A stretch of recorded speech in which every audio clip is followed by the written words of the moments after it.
Hey viewers, welcome to this online class Education Steps. And today we will read the 8th chapter of class 10th and the name is One Step Ahead by Dr. APJ Abdul Kalam. आज हम 10वीं कक्षा का 8वां chapter पढ़ेंगे जिसका नाम है one step ahead, जो कि डॉक्टर एपीजे अब्दुल कलाम द्वारा लिखा गया है।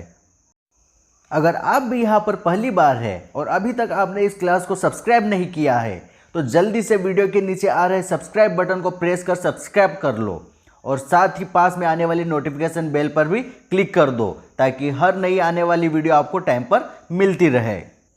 ये इस चैप्टर के वीडियो का सेकंड पार्ट है। आपने अगर इसका फर्स्ट पार्ट नहीं देखा है तो ऊपर आ रहे आई बटन पर क्लिक करके आप फर्स्ट पार्ट देख सकते हैं ताकि अगली स्टोरी आपको अच्छे से समझ में आए। रिवील्ड आनंदित, सिचुएटेड स्थित, इंटेंस तीव्र, ट्रांस समाधि, साइकिक अलौकिक, इंट्यूटिवली सहज ज्ञान युक्त, डिजेक्टेड उदास, शॉर्ट मांग। I bath in the Ganga and revelled in the purity of its water. मैंने गंगा नदी में स्नान किया और इसके शुद्ध जल से मेरा मन आनंदित हो गया। Then I walked to the Sivananda ashram situated a little way up to the hill. फिर मैं शिवानंद आश्रम की तरफ गया जो पहाड़ी से थोड़ा ऊपर की ओर स्थित है। I could feel intense vibration when I entered. जैसे ही मैंने वहां प्रवेश किया मुझे मेरे अंदर एक तीव्र हलचल महसूस हुई। I saw a large number of sadhus seated all around in a state of trance। और वहाँ जाकर मैंने देखा कि एक बड़ी संख्या में साधु उस जगह के चारों ओर समाधि लिए बैठे हुए थे। I had read that sadhus were psychic people who know things intuitively, and in my dejected mood, I sought answer to the doubt that troubled me।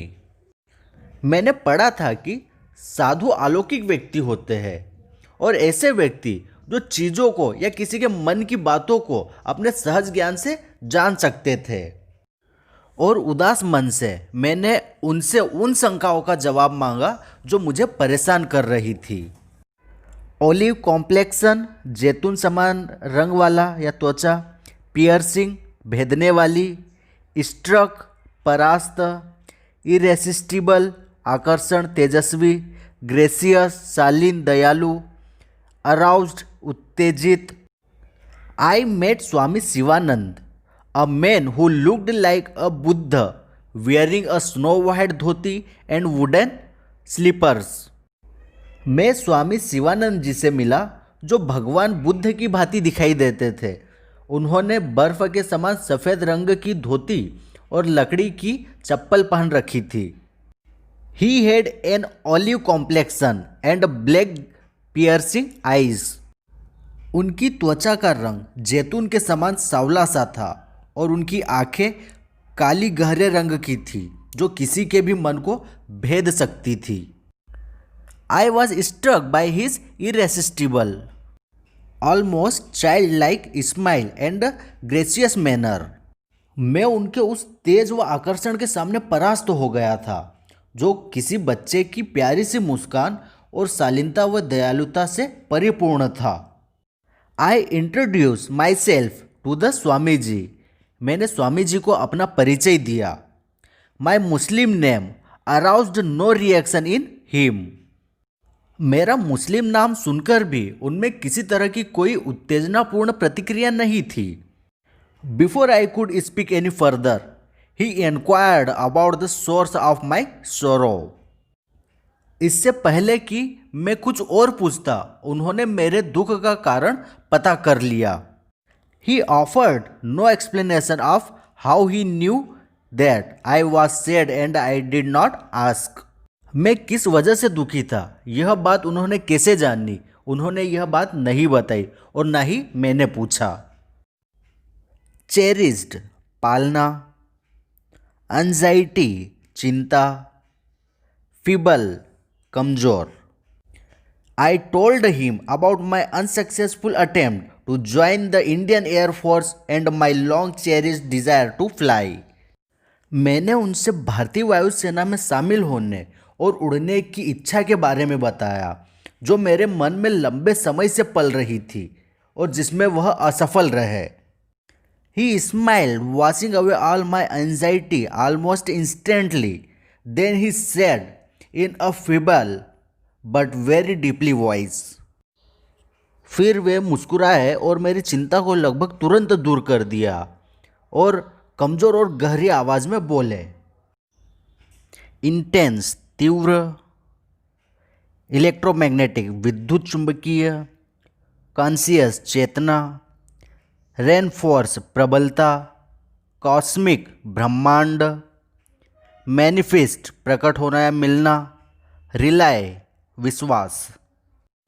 Dzire when it steam from the heart and spirit, when it is pure and intense, possesses awesome electromagnetic energy. इच्छा जब शुद्ध व तीव्र होने के साथ साथ जब यह दिल और आत्मा से उत्पन्न होती है, उस इच्छा में अद्भुत विद्युत चुंबकीय ऊर्जा होती है. This energy is released into the ether each night as the mind falls into the sleep state. जैसे ही रात में मस्तिष्क नींद की अवस्था में चला जाता है, उसी समय हर रात्रि में यह ऊर्जा ब्रह्मांड में चली जाती है. मतलब यह है कि यह ऊर्जा रात के समय में मस्तिष्क से निकलकर ब्रह्मांड में चली जाती है जब हम नींद की अवस्था में होते हैं. Each morning it returns to the conscious state, reinforce with the cosmic currents. और प्रत्येक सुबह यह ऊर्जा बहुत ही तीव्र प्रवाह के साथ प्रबलता से चेतन या जागृत अवस्था में लौट आती है.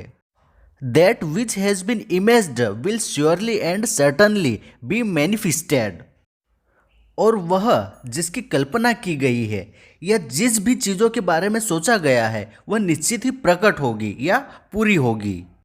You can rely, young man, upon this ageless promise as surely as you can rely upon the eternally unbroken promise of sunrise and of spring. नवयुवक, तुम इस अमर वादे पर विश्वास कर सकते हो और बिल्कुल उसी तरह से जैसे तुम सूर्य के प्रतिदिन उदय होने के वादे पर विश्वास रखते हो और विश्वास रखते हो बसंत के उस मौसम के आने का. चलिए आगे देखते हैं. अपीयर दिखाई देना, एस्ट्रे राह भटकना, डिस्टिनी भाग्य, रिवील्ड प्रकट होना, असेंशियल आवश्यकता, इंस्टेड के बजाय. When the student is ready the teacher will appear. जब छात्र तैयार हो जाएगा तब शिक्षक दिखाई देगा. How true.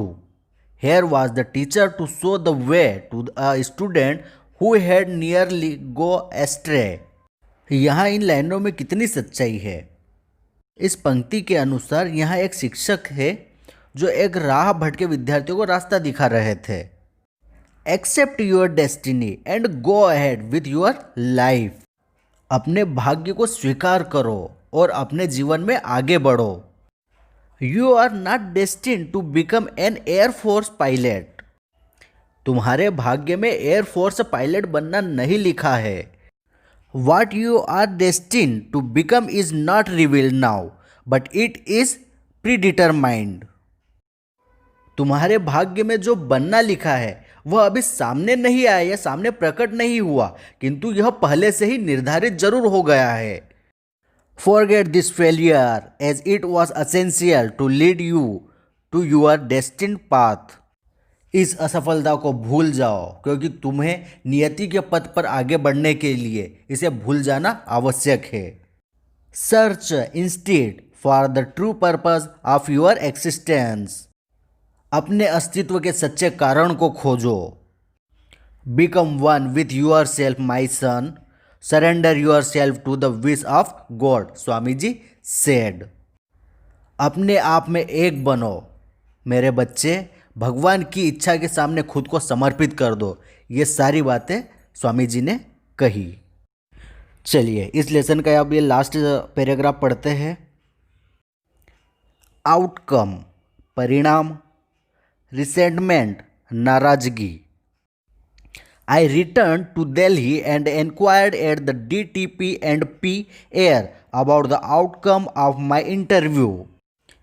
मैं दिल्ली लौट आया और DTP एंड P Air में जाकर अपने साक्षात्कार के परिणाम की जानकारी ली। In response I was handed my appointment letter. और जवाब में मुझे नियुक्ति पत्र या ज्वाइनिंग लेटर दे दिया गया।